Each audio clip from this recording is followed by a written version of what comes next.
Le choix que le Christ fait de son disciple engage celui-ci dans une communauté de destin avec lui. C'est un don gratuit auquel répond un accueil conscient de cette gratuité, qui se déploie par un même dynamisme de don. Au travers de l'envoyé, le royaume s'approche, Matthieu 17, et celui qui accueille l'envoyé accueille celui qui envoie, verset 40.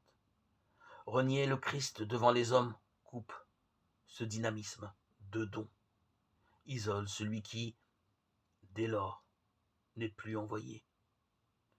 Ce qu'il vit n'est plus porteur du royaume, mais se dissipe dans l'éphémère de ce monde.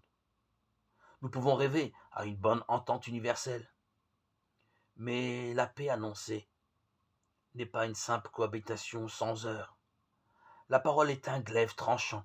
Aussi, se déclarer pour le Christ n'est pas sans susciter l'épreuve qui vérifie la qualité du lien.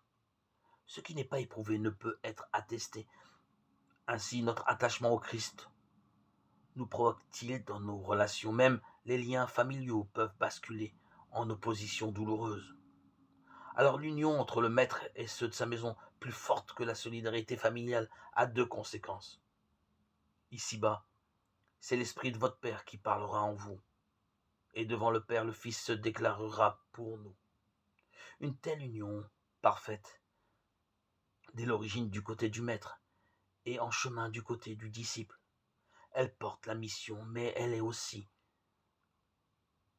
le fruit. Tout événement, même l'infidélité dont on se répand, est opportunité pour que cette union se fortifie.